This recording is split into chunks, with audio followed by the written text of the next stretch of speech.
तो आज हम लोग गति के बारे में पढ़ रहे हैं, जो आपका 11th का चैप्टर है गति।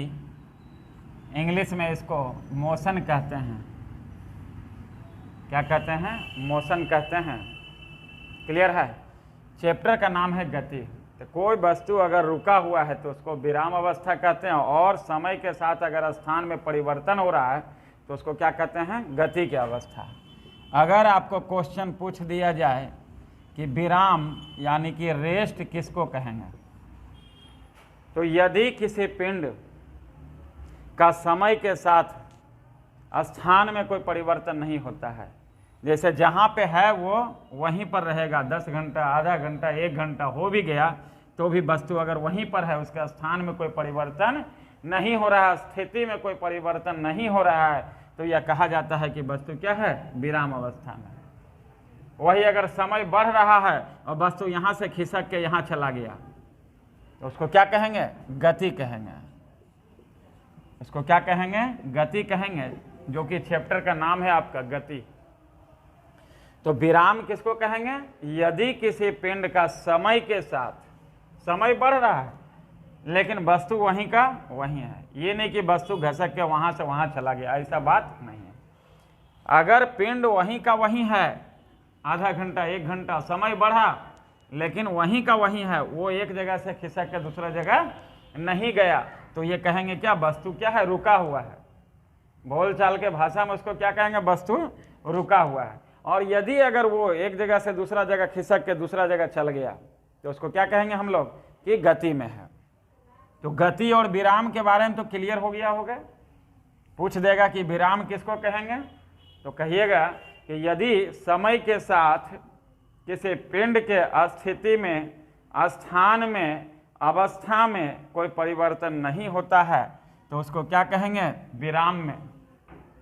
और यदि कोई पिंड समय के साथ स्थान में उसका परिवर्तन हो जाए, स्थिति में परिवर्तन हो जाए, अवस्था में परिवर्तन हो जाए, एक जगह से खिसक कर दूसरे जगह चला जाए, तो इसको क्या कहेंगे? गति की अवस्था में। क्लियर है? तो गति भी एक्चुअली 3 प्रकार का होता है। गति जो है कितना प्रकार का? 3 प्रकार का। एक विमीय गति,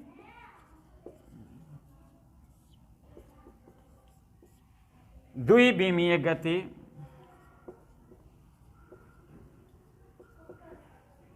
और त्रिविमीय गति। अगर पूछ दिया जाए कि गति जो है कितना प्रकार का, तो 3 प्रकार का। एक विमीय गति, द्विविमीय गति और त्रिविमीय गति। अगर कोई पिंड का गति इस प्रकार हो कि कोई एक अक्ष के अनुदिश वह गति करता हो, चाहे वो एक्स अक्ष के अनुदिश गति करता है, चाहे वाई अक्ष के अनुदिश, चाहे जेड अक्ष के अनुदिश। क्लियर है? अगर कोई पिंड एक ही अक्ष के अनुदिश गति करता है, जैसे रोड पर हम लोग चल रहे हैं तो एक अक्ष में चल रहे हैं, क्लियर है? एक प्लेन में चल रहे हैं, तो एक अक्ष में अगर गति कर रहा है, चाहे वो एक्स अक्ष में गति करे या वाई अक्ष में गति करे या जेड अक्ष में, किसी एक अक्ष के अनुदिश अगर गति हो रहा है, जैसे बस, ट्रेन वगैरह जो चल रही है, क्या सड़क पर चलती है? हम लोग चलते हैं, सड़क पर चलते हैं, तो एक्स अक्ष हो गया, 3 अक्ष होता है, आपको पता होगा, एक्स अक्ष, वाई अक्ष और जेड अक्ष। अगर कोई पिंड किसी एक अक्ष में गति करता है तो उसको क्या कहेंगे? एक विमीय गति। जैसे आपका उदाहरण पूछ दिया जाए तो बस, ट्रेन वगैरह वगैरह जो भी हो, या हम लोग भी चलते हैं तो एक विमीय गति है। द्विविमीय गति, 2 dimension motion, motion in 2 dimension. तो द्विविमीय जैसे क्रिकेट बॉल का गति, जैसा कि पिछला क्लास में आपको बताया गया था, जो क्रिकेट बॉल फेंकते हैं इस तरह से क्रिकेट बॉल जाता है, नहीं इस तरह से जाता है। तो इसमें गति जो है थीटा कोण पर बनाकर फेंकते थे, नहीं तो क्षैतिज से कुछ कोण बनाकर फेंकते, तो इसका गति इस टाइप का होता था, क्रिकेट बॉल का गति, या फिर झूला का गति आप कह सकते हैं। नहीं, पेंडुलम जो है, पेंडुलम का गति भी इस टाइप का होगा ना। तो अगर द्विविमीय गति कैसा गति है कि वैसा गति जिसमें दोनों अक्ष के अनुदिश गति करता है, वो दोनों अक्ष को क्रॉस करता है, एक एक्स अक्ष और एक वाई अक्ष। अगर दोनों अक्ष के अनुदिश गति हो रहा है तो उसको क्या कहेंगे, द्विविमीय गति। जैसे में आपको पूछा जाए क्या, तो क्रिकेट बॉल का गति, झूला का गति, पेंडुलम का गति। और त्रिविमीय गति क्या है, मोशन इन 3 डायमेंशन क्या है कि अगर तीनों अक्ष के अनुदिश गति करता है किसी भी पिंड का, वैसा गति जिसमें वह तीनों अक्ष को क्रॉस कर रहा है, X Y Z, randomly motion हो रहा है किसी भी बॉडी का, तो उस तरह की गति को हम लोग क्या कहेंगे, त्रिविमीय गति। कोई दिक्कत? तो 3 तरह के गति हम लोग देखे हैं। सबसे पहले रेस्ट देखें, विराम क्या है। तो अगर कोई वस्तु रुका हुआ है, दैट मीन्स का समय के साथ उसका स्थान में कोई परिवर्तन नहीं हो रहा है, वो जहां का वही है। समय बढ़ रहा है बट डिस्प्लेसमेंट उसका नहीं हो रहा है, डिस्टेंस कवर नहीं हो रहा है, बॉडी जो है एक जगह चुपचाप रुका हुआ है, दैट मीन्स क्या, वो विराम में है। क्लियर? और अगर समय बढ़ रहा है बट वो एक जगह से दूसरा जगह चला गया, गति हो गया, कहने का मतलब क्या, एक जगह से दूसरा जगह वो चला गया, समय के साथ उसके स्थान में परिवर्तन हो रहा है, अवस्था में परिवर्तन हो रहा है, स्थिति में परिवर्तन हो रहा है, एक जगह से दूसरा जगह जा रहा है, तो बॉडी को क्या हम लोग कहेंगे कि वो गति में है। जो कि वो 3 प्रकार का गति भी, कितना प्रकार का, 3 प्रकार का, एक विमीय गति, द्विविमीय गति और त्रिविमीय गति। अगर कोई एक अक्ष के अनुदिश गति कर रहा है, चाहे वो एक्स अक्ष हो या वाई अक्ष हो या जेड अक्ष हो, किसी एक अक्ष के अनुदिश गति करता है, जैसे हम लोग चलते हैं या ट्रेन चलती है, बस चलती है, क्या किसी एक अक्ष में चलते हैं, एक्स अक्ष पर, तो इस तरह की गति को कहेंगे एक विमीय गति, मोशन इन 1 डायमेंशन। और अगर क्रिकेट बॉल फेंकते हैं या फिर झूला आप देख लीजिए, पेंडुलम देख लीजिए, कहने का मतलब क्या है कि वैसा गति जिसमें वो दोनों अक्ष को क्रॉस करता है, एक्स अक्ष को भी और वाई अक्ष को भी। अगर वो दोनों अक्ष को क्रॉस करता है तो उसको क्या कहेंगे, द्विविमीय गति। और तीनों अक्ष के अनुदिश गति करता है तो उसको क्या कहेंगे, त्रिविमीय गति। कोई दिक्कत? अगर पूछ दिया जाए एक विमीय गति क्या है तो बताइएगा, क्या है एक विमीय गति, कि किसी पिंड का वैसा गति जिसमें वह किसी एक अक्ष के अनुदिश गति करता है। द्विविमीय गति किसी दोनों अक्ष के अनुदिश गति करता है। त्रिविमीय गति 3 अक्ष के अनुदिश गति करता है, एक्स वाई जेड, तो इसको कहेंगे क्या, त्रिविमीय गति। क्लियर है? अगर दूरी पूछ दिया जाए कि दूरी क्या है, डिस्टेंस क्या है, पूछ दिया जाए कि दूरी क्या है, what do you mean by distance covered by body, तो जो रास्ता का वास्तविक लंबाई है, कोई बॉडी सपोज यहाँ से स्टेशन गया, तो यहाँ से स्टेशन तक रास्ता का लंबाई हम लोग फीता से नाप लेंगे, तो रास्ता का जो वास्तविक लंबाई आएगा, वो डायरेक्शन कुछ भी हो, डायरेक्शन कुछ भी हो, कोई भी रास्ता से क्यों न गया हो, जिस रास्ता से जाएगा उस रास्ता का लंबाई को हम लोग क्या करना है, माप लेना है। तो रास्ता का जो वास्तविक लंबाई है, पथ का जो वास्तविक लंबाई है, उसी लंबाई को हम लोग क्या कहेंगे, दूरी कहेंगे। क्लियर? कोई भी वस्तु के द्वारा तय किया गया रास्ता का जो वास्तविक लंबाई है, यहाँ से कहीं भी गया है, चाहे वह स्टेशन गया हो या पार्क गया हो, कहीं भी गया हो, तो यहाँ से वहाँ का, जहाँ से वो चला और जहाँ तक पहुँचा, दोनों जगह के बीच का लंबाई को हम लोग नाप लेंगे, वास्तविक लंबाई को नाप लेंगे, उसी वास्तविक लंबाई को क्या कहेंगे, दूरी। सपोज यहाँ से पिंड गया बी तक, हो सकता है ये सीधे जाए, यहाँ से यहाँ तक सीधे जाए, तो इस रास्ता के लंबाई को नाप लेंगे, ये क्या कहलाएगा, दूरी कहलाएगा। हो सकता है इधर से नहीं जाके इधर से यहाँ गया और फिर यहाँ आया, तो ये लंबाई पहले नापना पड़ेगा और फिर ये लंबाई नापना पड़ेगा, दोनों लंबाई को नाप के जोड़ लेंगे तो ये कहलाएगा क्या, दूरी। हो सकता है इधर से गया हो, इधर से गया हो, फिर इधर से गया हो, फिर इधर से गया हो, तो पहले यहाँ से लेके यहाँ तक का लंबाई नापेंगे, फिर यहाँ से लेके यहाँ तक का लंबाई नापेंगे, फिर यहाँ से लेके यहाँ तक का, और फिर यहाँ से लेके यहाँ तक का। ये लंबाई, ये और ये तीनों लंबाई, चारों लंबाई को जोड़ लेंगे तो ये टोटल यहाँ से लेके यहाँ तक का पिंड के लिए क्या हो गया, दूरी हो गया। मेरा कहने का मतलब क्या है कि जो रास्ता का वास्तविक लंबाई है, चाहे वो किसी पथ से क्यों न गया हो, किसी रास्ता से क्यों न गया हो, जिस रास्ता से होकर वो जाएगा उस रास्ता का लंबाई को आपको क्या करना, नापना है, और उसी वास्तविक लंबाई को हम लोग क्या कहेंगे, दूरी कहेंगे। क्लियर है? ये कभी भी माइनस में नहीं होगा, ऋणात्मक नहीं होगा, जीरो नहीं होगा। दूरी का मान कभी भी जीरो नहीं होगा। जीरो होगा कहने का मतलब क्या, वो तय किया ही नहीं है, वहीं का वहीं रुका हुआ है। दूरी एक अदिश राशि है, स्केलर क्वांटिटी है। इसमें साधारण जोड़ घटाव गुना भाग साधारण होता है। दूरी क्या है, एक अदिश राशि है, इसमें साधारण जोड़ घटाव होगा, जोड़ घटाव गुना भाग वगैरह जो होगा साधारण होगा। क्लियर है। जिस रास्ता से जाएगा उस रास्ता का लंबाई को हम लोग को क्या करना है, नाप लेना है, तो इसको क्या कहेंगे, दूरी कहेंगे। इसका मान कभी भी जीरो नहीं होगा। दूरी अगर जीरो होता है कहने का मतलब क्या है कि वो वस्तु वहीं का वहीं है, वो कहीं गया नहीं है। क्लियर है। और निगेटिव भी नहीं होगा, ऋणात्मक भी नहीं होगा। वही विस्थापन के बारे में अगर पूछ दिया जाए कि विस्थापन क्या है, डिस्प्लेसमेंट, तो डिस्प्लेसमेंट अगर पूछ दिया जाए कि विस्थापन क्या है, तो विस्थापन क्या है कि ए और बी जो गया था, ए से गया था बी के तरफ, तो किसी भी रास्ता से गया था, उस रास्ता का वास्तविक लंबाई को जब नापे थे, इधर से गया चाहे इधर से गया चाहे इधर से शॉर्टकट में गया, जिस रास्ता से वो गया था उस रास्ता का वास्तविक लंबाई को नापना था, उसी लंबाई को हम लोग क्या कहते हैं, दूरी कहते हैं। बट अगर जो शॉर्टकट लंबाई है बिटवीन ए एंड बी, ए और बी जो गया, ए से गया था पिंड कहाँ तक, बी तक, तो ए से लेके बी तक जो गया है, तो ए और बी के बीच का जो शॉर्टकट लंबाई है, जो न्यूनतम लंबाई है, जो न्यूनतम लंबाई है बिटवीन ए एंड बी, जहां से बॉडी ट्रेवल करना शुरू किया और जहां तक उसका जर्नी एंड हुआ है, जहां से जहां तक गया है, तो ए और बी का बीच का जो न्यूनतम लंबाई है, that means you can say shortcut लंबाई between A and B is known as the displacement of that particular body.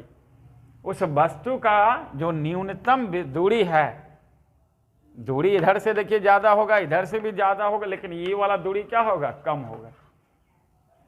Clear है। दो बिंदु के बीच के न्यूनतम दूरी को विस्थापन कहेंगे। ये विस्थापन नहीं कहलाएगा, ये विस्थापन नहीं कहलाएगा, क्योंकि इसका डायरेक्शन फिक्स नहीं है। बट ए और बी का बीच का जो न्यूनतम लंबाई है, जो न्यूनतम दूरी है, उसी को क्या कहेंगे, विस्थापन कहेंगे। क्लियर है। कोई भी दूरी का जो वास्तविक लंबाई था, वास्तविक लंबाई को क्या कहते थे, दूरी, और जो न्यूनतम लंबाई है, उस लंबाई को क्या कहेंगे हम लोग, विस्थापन कहेंगे। क्लियर है। विस्थापन का मान कभी भी, दूरी का मान कभी भी जो है जीरो नहीं होगा, लेकिन विस्थापन का मान जीरो हो सकता है। मान लिया जाए कोई बॉडी है, ये सर्कुलर पाथ में मूव कर रहा है, वृत्तीय पथ में वस्तु जो है घूम रही है, इसका त्रिज्या मान लीजिए 7 मीटर। यहां से चलना शुरू किया, यहां से वस्तु चलना शुरू किया, और चलते चलते चलते चलते चलते मान लेते हैं कि यहीं पर ही जाके पहुंच गया। क्लियर है। यहां से चलना शुरू किया और चलते चलते फिर यहीं पर पहुंच गया, तो इसका कहेगा दूरी निकालने के लिए, दूरी कहेगा निकालने के लिए। तो दूरी में अभी जस्ट बताए थे कि रास्ता का जो वास्तविक लंबाई है, उस वास्तविक लंबाई को क्या कहे थे, दूरी। तो रास्ता का वास्तविक लंबाई कहाँ, यहाँ से लेकर चला था और चलते चलते यहाँ तक पहुँचा था, तो रास्ता का वास्तविक लंबाई क्या हो गया, इसका परिधि के बराबर, यानी 2πr। वृत्त का परिधि जो होता है कितना होता है, 2πr। पाई का वैल्यू 22/7, 22/7 इंटू आर, आर का वैल्यू 7 दिया हुआ है, यानी 44 मीटर आपका दूरी कहला जाएगा। एक पूर्ण चक्र में, एक पूर्ण चक्र में अगर पूछ ले रहा है, एक पूर्ण चक्र में, वही अगर विस्थापन पूछा जाए इसका, तो विस्थापन अभी जस्ट बताए थे कि दो बिंदु के बीच के निकटतम दूरी को, जहां से वस्तु चलना शुरू किया और जहां तक वो पहुंचा, दोनों जगह के बीच के, दोनों बिंदु के बीच के न्यूनतम दूरी को क्या कहेंगे हम लोग, विस्थापन कहेंगे। तो यहां से चलना शुरू किया और चलते चलते चलते चलते चलते चलते फिर यहीं तक ही पहुंच गया। क्लियर है। तो दोनों बिंदु तो यहीं पर है, स्टार्टिंग पॉइंट भी यही है और एंडिंग पॉइंट भी यही है।